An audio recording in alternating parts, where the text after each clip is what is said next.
अस्सलाम वालेकुम मेरे समझदार पाकिस्तानी। मेरा नाम रेहान तारिक है और आप मेरा यूट्यूब चैनल और फेसबुक पेज देख रहे हैं। करोड़ दरूद आका दो जहां नबी मेहरबान मोहम्मद मुस्तफ़ा सल्लल्लाहु अलैहि वसल्लम पर।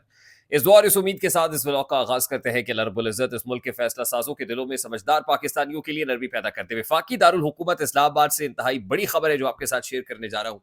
वफाकी काबीना में यानी हुकूमत में तब्दीली का फैसला कर लिया गया है। एक बड़ी तब्दीली रूरमा होने जा रही है और ये तब्दीली इस्टेब्लिशमेंट के डंडे और chief of the army staff general Asim Munir के नजले या गुस्से की बदौलत मुमकिन हुई है। ये क्या तब्दीली है जो अब आने जा रही है और chief of the army staff general Asim Munir का इस तब्दीली में क्या किरदार है? इस तब्दीली के बाद असल में किससे मुलाकात हुई और किससे मुलाकात के समरात हैं कि अब बाकायदा तौर पर यह मूव एग्जीक्यूट होने जा रही है। तमाम तो डिटेल्स आज के इस व्लॉग का हिस्सा होंगी, लेकिन उसके साथ ही एक अहम खबर अदालती महाज से भी है। एक बहुत बड़ी खबर है और इस खबर का ताल्लुक जस्टिस बाबर सत्तार से है। जस्टिस बाबर सत्तार डटे हुए हैं। इस्लामाबाद हाई कोर्ट के चंद जजेस ऐसे हैं जिन्होंने फैसला कर लिया कि रिटेलिएट करना है। एस्टैब्लिशमेंट के सामने सीसा पिलाई हुई दीवार बन के खड़े होना है। आपको याद है कि फोन टेपिंग का एक मुकदमा है जो जस्टिस बाबर सत्तार की कोर्ट में है और ये बहुत बड़ी वजह है कि एस्टैब्लिशमेंट जस्टिस बाबर सत्तार से नाराज है या इस्लामाबाद हाई कोर्ट से और फिर सुपीरियर जुडिशरी से इस शिकवे का इजहार भी एस्टैब्लिशमेंट की जानिब से किया गया। वो जस्टिस बाबर सत्तार के वो रिमार्क्स हैं जो वो इस फोन टैपिंग वाले मुकदमे के अंदर दे रहे हैं। देखिए, इसमें मामला ये है कि बुशरा बीबी की ऑडियो लीक और उसके बाद साबिक chief justice of Pakistan justice Saqib Nisar के साहबजादे नजमुस साकिब की ऑडियो लीक, ये दो अहम शख्सियात हैं जिनकी ऑडियो लीक्स के मामले के ऊपर इंटेलिजेंस एजेंसीज यूं कहिए कि जस्टिस बाबर सत्तार के शिकंजे में आई हुई हैं। उसमें आईबी भी है, उसमें एफआईए भी है, उसमें पेमरा भी है और उसके साथ साथ इसी जो है पर्टिकुलर केस के अंदर जो है वो पाकिस्तान टेलीकम्युनिकेशन अथॉरिटी यानी पीटीए भी है और चेयरमैन पीटीए आपको पता है एक जर्नैल है।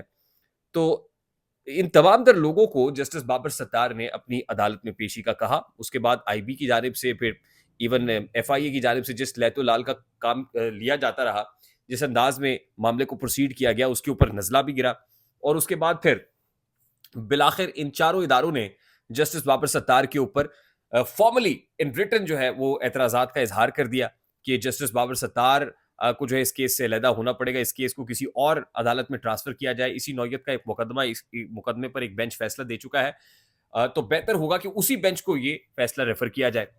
और इस मामले को जब जस्टिस बाबर सत्तार की कोर्ट में लाया गया तो उन्होंने उठा के बाहर फेंका। उन्होंने कहा कि ये फैसला आपने नहीं करना है, ये फैसला मैंने करना है। और अब जबकि ऑब्वियसली इस केस में बहुत सारा काम हो चुका है, तो at this point in time ये जो दरखास्तें हैं ये बदनीयती की पर मबनी है। ना सिर्फ ये कि दरखास्तें खारिज की गई, बल्कि उसके साथ साथ तौहीन अदालत का इंदिया दिया गया।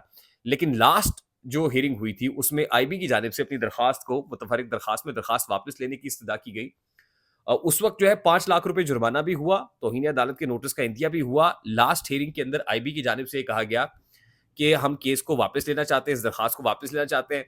दरखास्त वापस लेने वाले मामले के ऊपर फिर सरजनिश हुई और आईबी के सरबराह को तौहीन अदालत का नोटिस कंटेम्प्ट नोटिस सर्व कर दिया गया।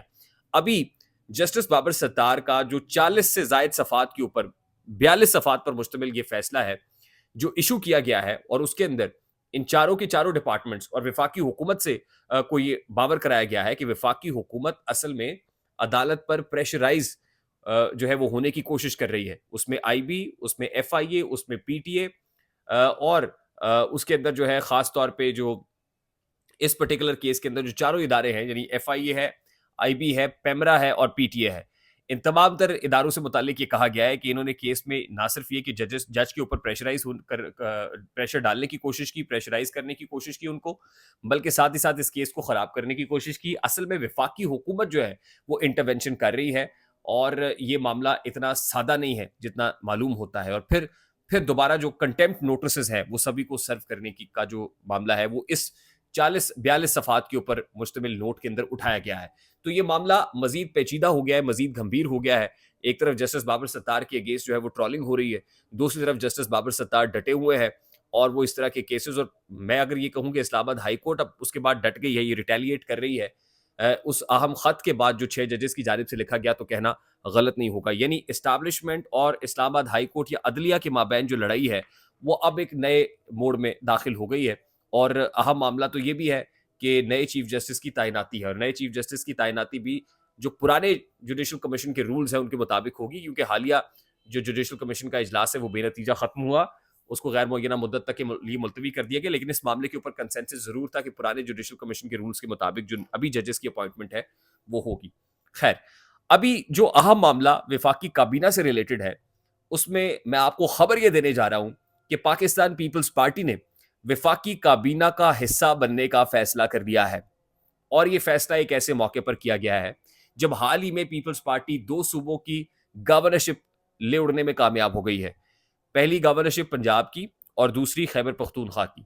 यानी आईनी ओहदों पर फील्डिंग मुकम्मल करने के बाद अब पीपल्स पार्टी ने विफाकी काबीना का हिस्सा बनने का फैसला कर लिया है।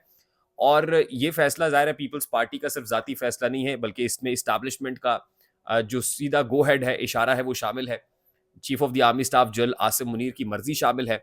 आसिफ अली जरदारी साहब जो पहले डटे हुए थे, बिलावल साहब डटे हुए थे कि वफाकी काबीना का हिस्सा नहीं बनेंगे, लेकिन अब पीपल्स पार्टी ने भी दूसरी तरफ कमाल महारत से ओहदे समेटने के बाद और फिर पाकिस्तान मुस्लिम लीग नून के कंसर्न्स पर फाइनली अब उन्होंने वफाकी काबीना का हिस्सा बनने का फैसला कर लिया। और हमारे जराए ये बता रहे हैं कि 8 वजारतें पाकिस्तान पीपल्स पार्टी को दी जाएंगी। विफाक की बात कर रहा हूं मैं, विफाकी काबीना में 8 वजारतें होंगी। 2 वजारतों का ताल्लुक बलूचिस्तान से बताया जा रहा है, 2 वजारतें जो है वो सिंध से दी जाएंगी, जबकि 4 वजारतें पाकिस्तान पीपल्स पार्टी को पंजाब से दी जाएंगी। कुल मिला के 8 वजारतें विफाकी काबीना में बनती हैं। और उसके बाद फिर मुशीर अलहदा से लगाए जाएंगे, मुआविन खुसूसी अलहदा से लगाए जाएंगे। यानी पहले 8 वजारतों का मामला है और उसके बाद मुआविनीन खुसूसी और मुशीरान का फैसला है। यही वो बात है जिसके ऊपर राना सनाउल्लाह साहब को भी सियासी मुशीर लगाने का फैसला किया गया। पाकिस्तान मुस्लिम लीग नून और पाकिस्तान पीपल्स पार्टी को हाँक के एक जगह पे इकट्ठा कर दिया गया है। ये जो लड़ाई है, जंग है इस्टेब्लिशमेंट और इमरान खान के माबैन, अगर ये कहा जाए कि एक नए मोड़ में दाखिल हो गई है तो ये कहना भी गलत नहीं होगा। और chief of the army staff general Asim Munir की जानिब से भी पूरी कोशिश की जा रही है कि हर तरीके से जो फील्डिंग है वो पक्की फील्डिंग लगाई जाए और हुकूमत को भी उसके हाथों को भी मजबूत किया जाए और फिर जो कंसर्न्स हैं इस हुकूमत में इत्तेहादियों के, उनको दूर करके उनको एक साथ इकट्ठा कर लिया जाए। तो ये एक बड़ा फैसला है और इस फैसले में भी chief of the army staff general Asim Munir की से शामिल है। लास्टली मैं आपको बता दूं कि जो रिंग के किंग है, पाकिस्तानी नयाद बरतानवी बॉक्सर आमिर खान, उनकी मुलाकात जीएचक्यू में chief of the army staff general Asim Munir से हुई और उसके बाद उनका एक वीडियो मैसेज भी सोशल मीडिया पर आ गया जिसमें उन्होंने फौजी वर्दी पहनी हुई है और उनको एक दिन के लिए उनकी जो खिदमात है बॉक्सिंग के लिए और सलाहियतें, उनके एतराफ़ में कैप्टन के एजाज़ी रैंक्स दिए गए, यूनिफॉर्म दिया गया। ज़रा ये बता रहे हैं कि आमिर खान साहब की जो बॉक्सिंग अकेडमी है ख़ास तौर पे उसका मामला था और उन्होंने एक कंसर्न का इजहार किया chief of the army staff general Asim Munir थे कि उनकी बॉक्सिंग के ऊपर एफसी के कुछ लोगों ने कब्जा किया हुआ है, उनकी बॉक्सिंग अकेडमी को ताले लगे हुए हैं। और वाकिफ़ान हाल ये बता रहे हैं कि chief of the army staff general Asim Munir की इंटरवेंशन से ना सिर्फ वो ताले खुलवाए गए हैं बल्कि वहाँ से उन एफसी के लोगों को भी हटा दिया गया है। जिसके बाद आमिर खान ने ट्वीट किया और कहा है, अपनी अकेडमी की खास तौर पे तस्वीर दिखाई है कि ना सिर्फ ताले खुल गए हैं बल्कि he is very much geared up कि दोबारा से जो ट्रेनिंग है उसका आगाज़ कर दिया जाएगा। आई होप मेरी बात आप तक पहुंची होगी। अगर पहुंच जाए तो वीडियो को लाइक और शेयर करना मत भूलिएगा। चैनल पे नए तो चैनल को सब्सक्राइब कर दीजिएगा, बेल आइकन जरूर दबाइएगा। मुझे रेहान तारिक को इजाजत दीजिए, अपना बहुत सारा ख्याल रखिएगा। अस्सलाम वालेकुम।